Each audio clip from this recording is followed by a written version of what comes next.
Michigan fans everywhere, presenting the Matt and Seth Show, hosted by Seth Fisher, editor of MGoBlog.com, and Matt Demorest of Realtor and Lender.com.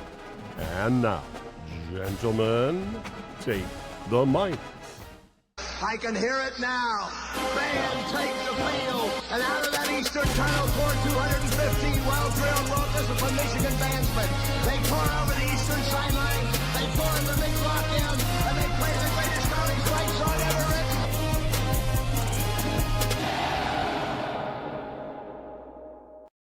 Happy Thanksgiving, Seth. Happy Thanksgiving, my man. I am grateful for Michigan sports right now. Yeah, are we a basketball school all of a sudden? You know what? We've always been a basketball school. We're also a football school. We're also a school. We're also a softball school, a baseball school, we're a lot of things. Our talents are diverse, we are the greatest university in the world. We are the greatest university in the world. So when you ask, what are we? Are we any of these things? Yes, we are better than everything at everybody. That's what being the greatest university in the world means. Dude, I mean, that basketball, that tournament, winning by 40, 30, then 40, 36.66% win margin over 3 games. That was unbelievable. That was like going into the NCAA tournament and getting to the Elite Eight by outscoring your opponents by 110 points. That was insane. It was hilarious because I was this morning I woke up just to see what the trolls were saying on the internet, and there was a Sparty on there that was like, good warm up for the NIT, and I'm like, what are you? Yeah, when you beat a 3 seed and a 4 seed by 30 and 40 in consecutive nights. Okay. If I was Michigan State, I mean, you never know, right? Because Michigan State seems to get some.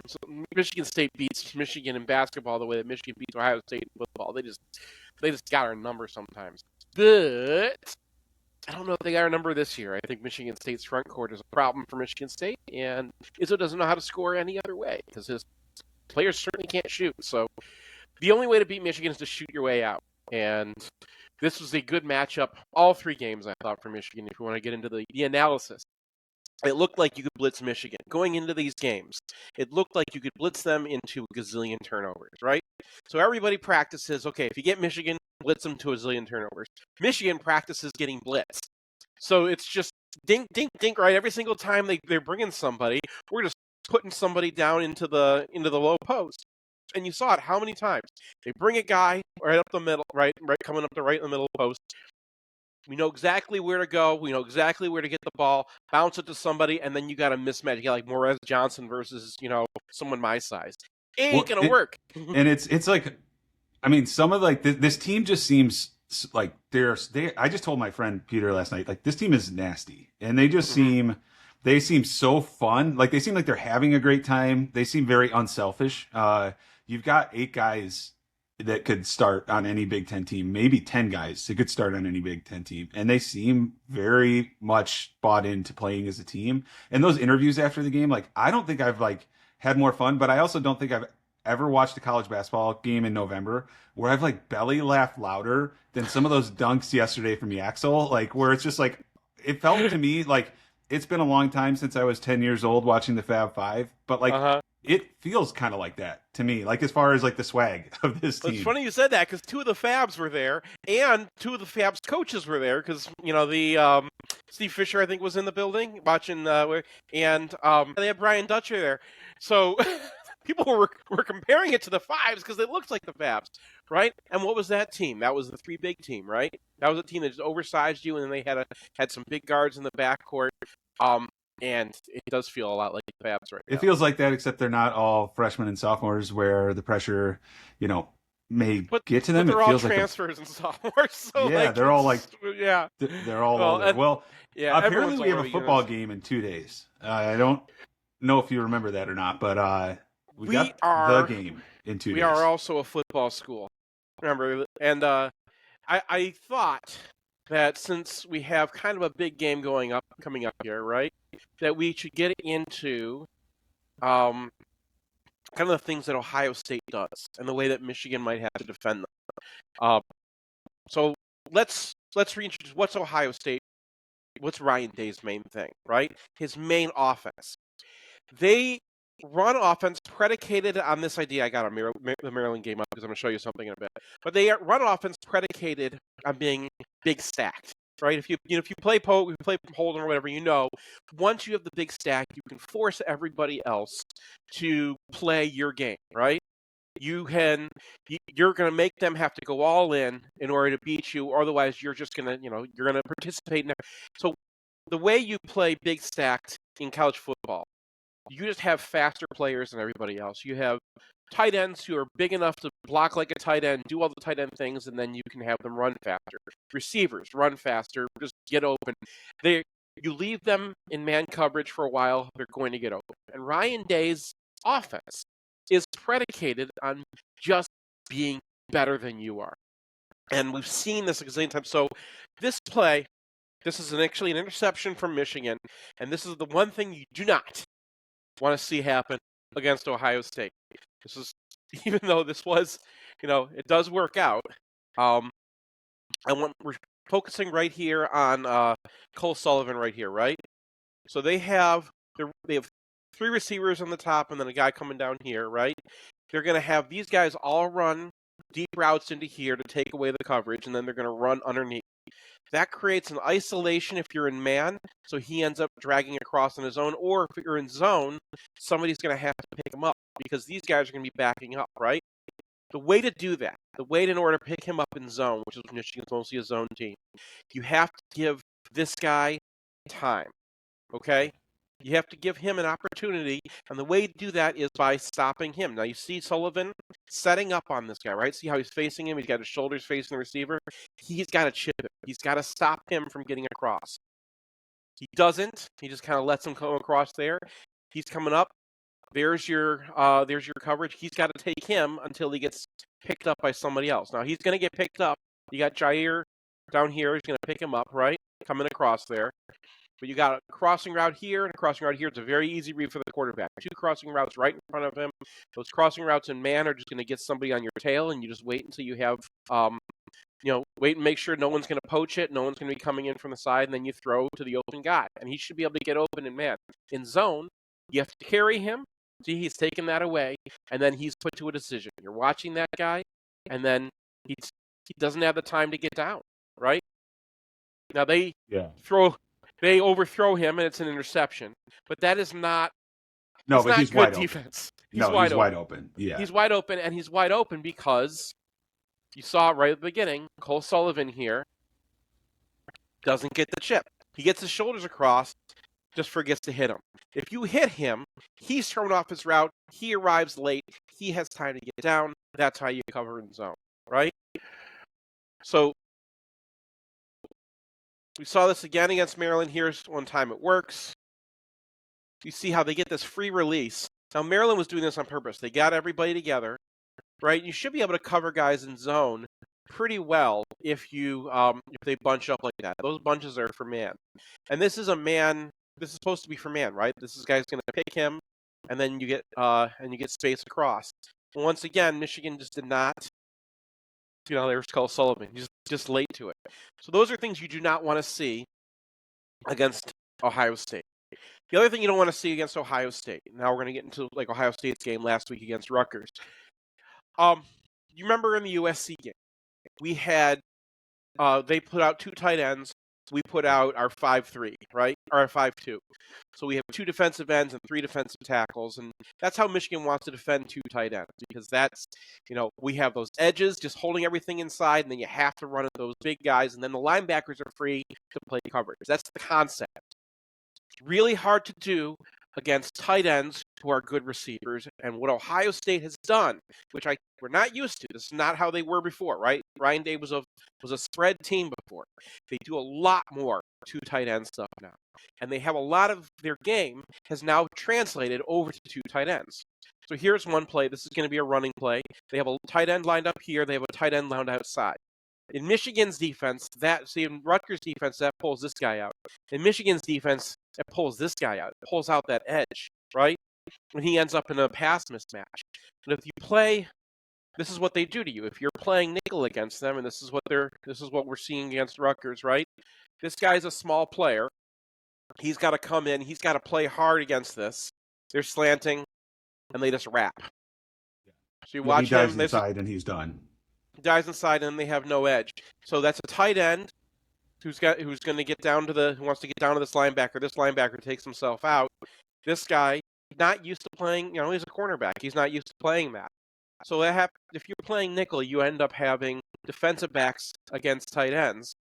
And that's kind of how you'd have to play against Ohio State. Now, Rutgers doesn't do a good job here. Let me pull up another example from the Rutgers game here. Okay, so here's similar concept, right? 2 tight ends, but this time they're going to spread them out, and they're going to use one as a pick. So look at this. Remember that play where we were playing zone? Here's what happens if you play man. He picks him. There's no way to get on his butt, right? There's all that space he just cleared out. And now you got all the space there, and you got all the space over there. Same thing on the other side. You're going to have a pick play. So you watch him get into his read, right? He doesn't make it obvious, right? He makes it legally. If you go and block that guy, that's illegal. This is a legal pick. This is, he's just running his route and happens to knock somebody completely off his lane. But you notice that again, right? Give him those crossing reads. So you guys have another guy up top here. So you always have a high-low, and you have a couple of reads going across. This is how they love to play, these short passes, and this is how they keep saying so efficient. Right? So and that's, has again, Ohio State gone away, and I haven't watched a ton of them just because I really can't stand watching them. Yeah. But have they gone away from trying to kill you with the deep shot with doing this? Because I know Maryland, against Maryland, first off, their quarterback was only sacked 3 times all year before we played him. We sacked him 3 times, but they did a lot of short passing, obviously. Like the quarterback got the ball out of his hands within a second and a half or 2 seconds every single time. So is Ohio State still trying to go over the top, or are they just trying to walk you down the field? They're mostly trying to hit you for long ones. They will go over the top, especially what they do is they wait for you to react to this. Because I wanted to show you this one again too. This is, 2 tight ends motioning them across, right? If you want to play zone on that, you're going to get a bad matchup there, and then those guys have to play extra aggressive. And see, they get another nice run there. And then they get another. Here's that drive concept again, right? There's that tight end coming loose. Yeah. So they're looking for deep, but they're waiting for you to give it to them. All right. So in this one, it's play action one way, and then you're going to get this tight end. He's blocking, and then all of a sudden he comes down, and there you are in a race. Now you see he's getting wide open. If you ask about that deep shot, Sayin he's going to go for the short route. They're almost always reading short high. They'll change this up for Michigan, obviously. They're going to have some plays when they're reading high to low. If he's reading high to low in this one, look at that space. You see, they are waiting for you to do that. They're waiting for you to use that middle guy for something else. Now he still, gets a pretty good. Now here's an example. You asked, what happens when they're trying to hit you deep? Michigan's defense has always been, they try to disguise who's going to be what. So we're going back to our 2023 defense, right? So this is trying to hit deep.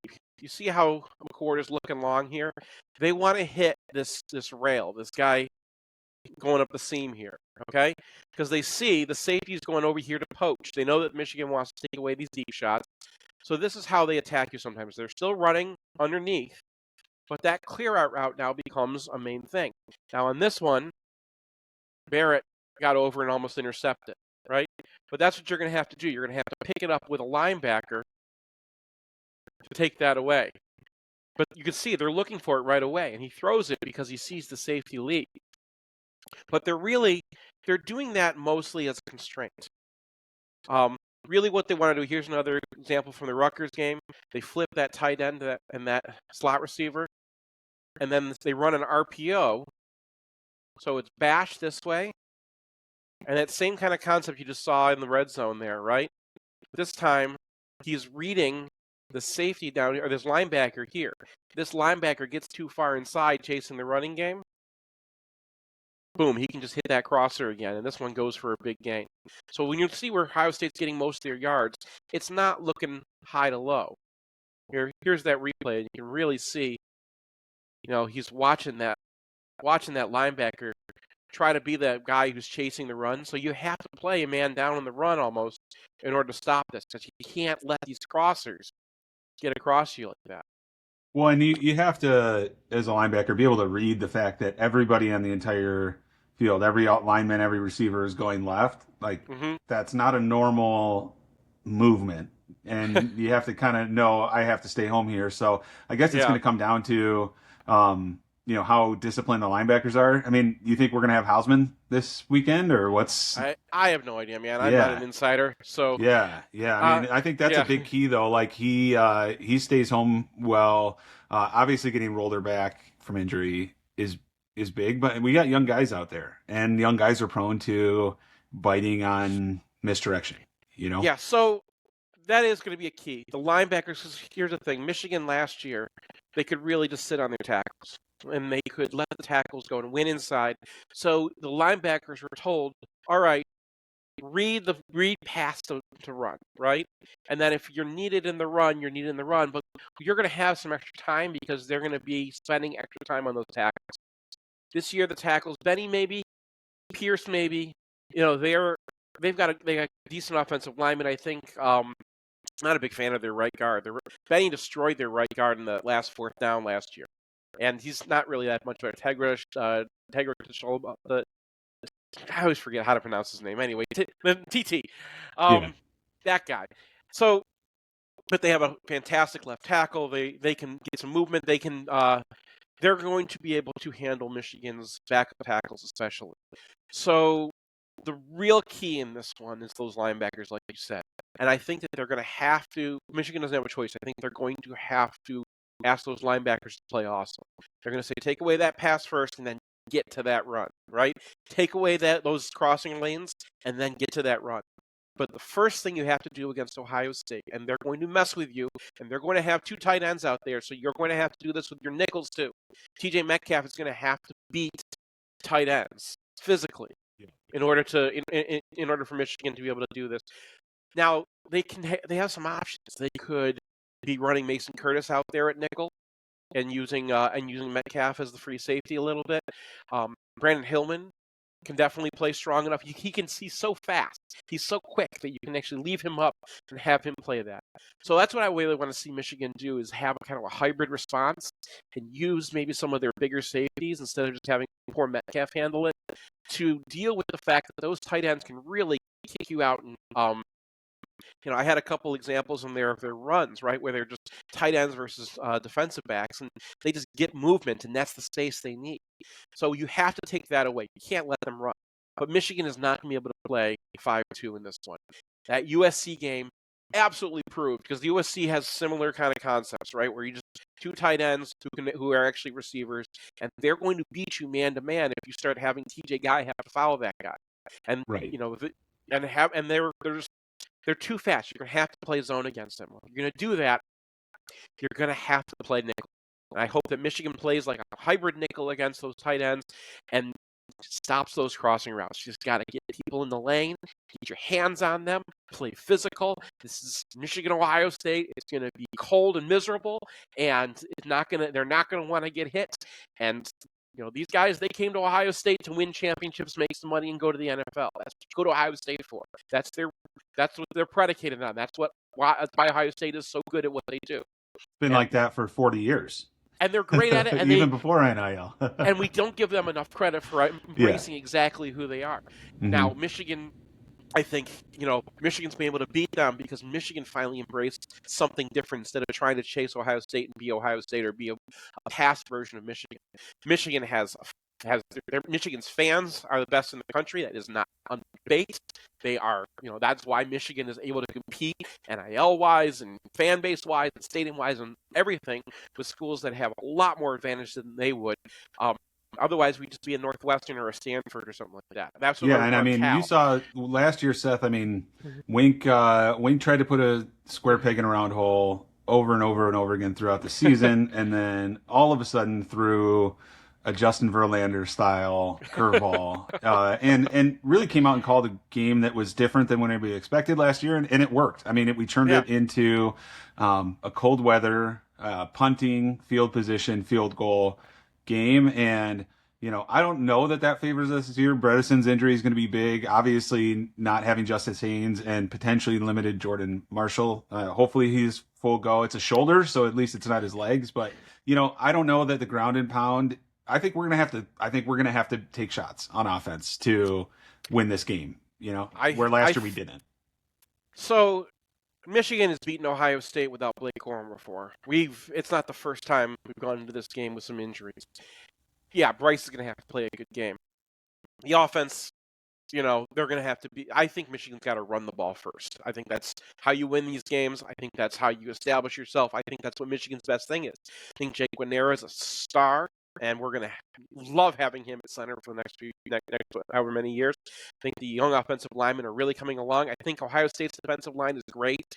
They're strong. They've been playing for a while. They were held up last year behind another great defensive line. I think they're going to be a step too far. I agree with you that Crippen is just not going to be able to physically handle what they have up front. Now, defensively last year, Wink Martindale was doing all this crazy stuff because he came in thinking he had an NFL defense. He came in, he saw the 23 defense and said, "Oh, this is what I've got." No, he had college kids, right?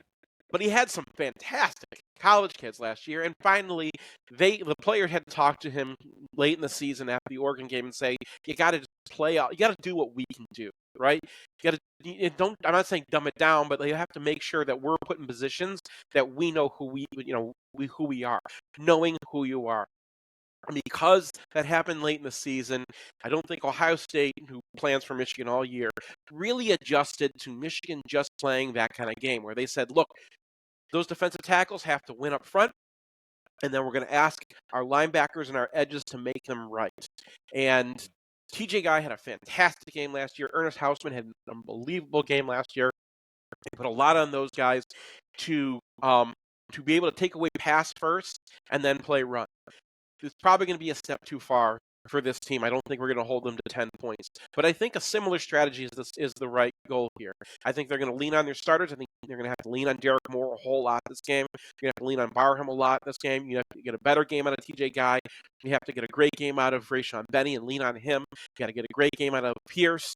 I think that your backup defensive tackles, maybe you can get something more out of Williams than you've been getting. But you just don't have Mason Graham and Kenneth Grant this year, and you don't have Josiah Stewart, and you're going to have to make up for that somewhere.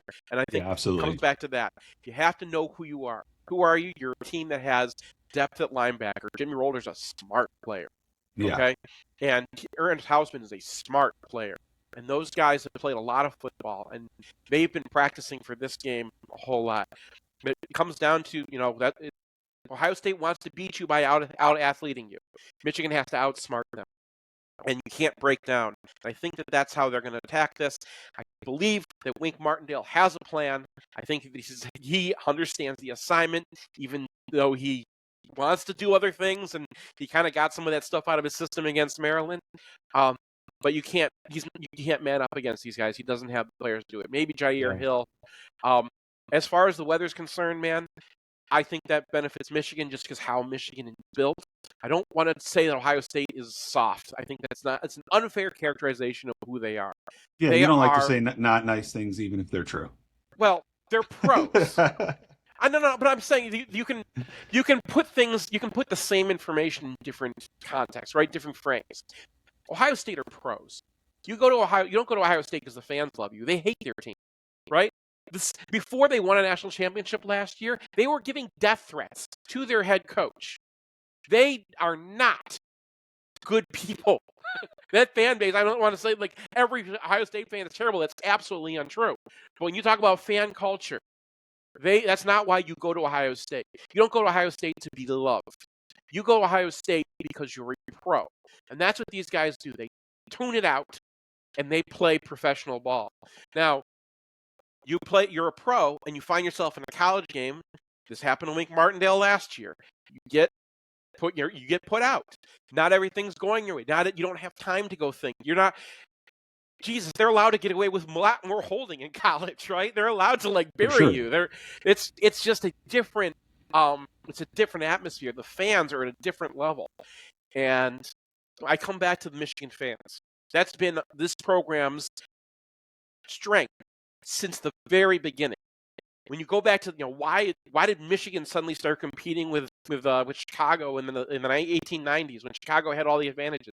The fans got on the train, went to Chicago, screamed their heads off. The Chicago guys were like, "What's going on here? Why are these Michigan fans all here?" Michigan wins. They write the victors about it on the way home. It was a Michigan fan writing the victors on the way home from beating Chicago in 1898. And we've been repeating that formula ever since. The fans raised the team.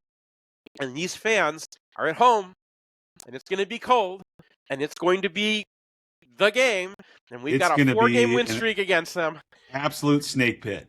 So, we're excited about basketball right now. We're excited about hockey right now. We're great at everything. In Michigan, it's really hard to focus on everything and be the best at everything. But these are the greatest fans in the world, and they are going to demonstrate it. Someone's got to be. So everyone's going to say this about their fan base, but Michigan fans have proven it, and they're going to prove it again on Saturday.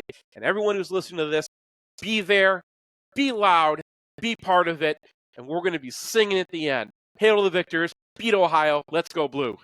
Let's go blue, man. We're going to be loud, and you want to prove it with numbers. When you got 100,000 plus people, 110, 112 maybe this Saturday in 24-degree wind chills with snow flying. It doesn't honestly get better than this. I got chills when you were talking. I'm going to have literal chills and figurative chills on Saturday in the stands. I'll definitely do my part.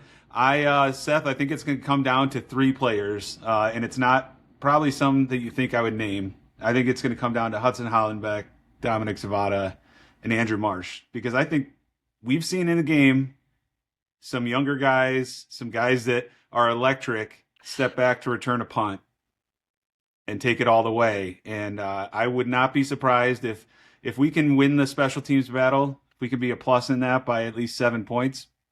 This is a win, and I think Marsh is going to take one in the house this weekend. I got us winning 28-27, and it's going to be.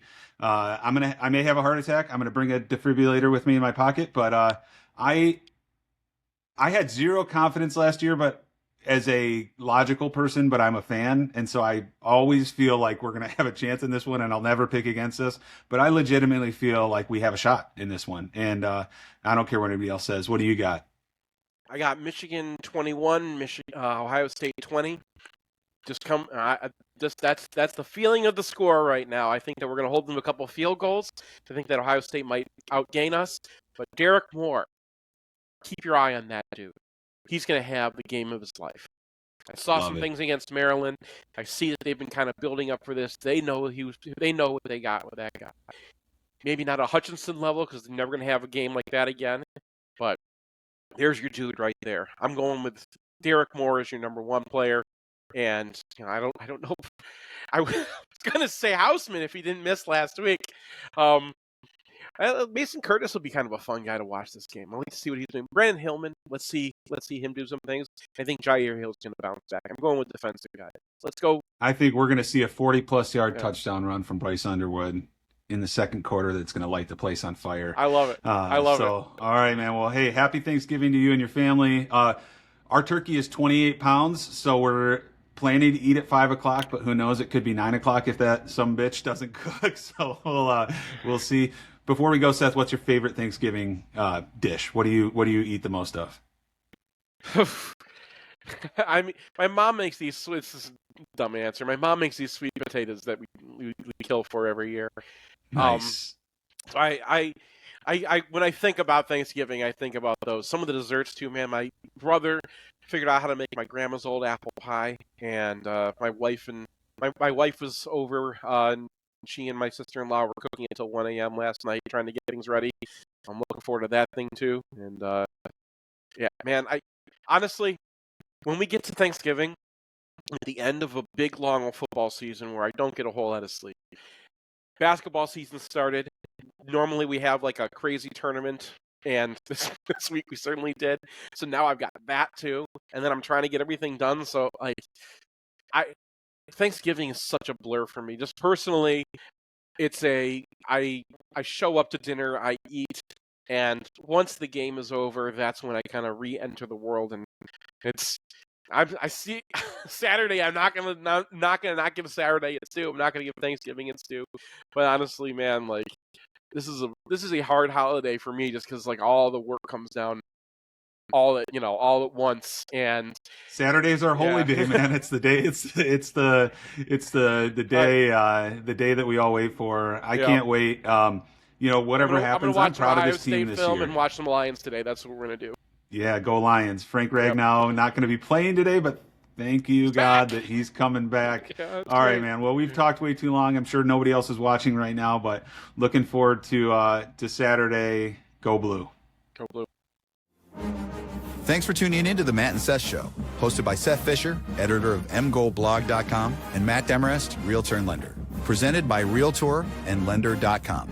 Buy, sell, mortgage. Please don't forget to like and subscribe, and go Blue.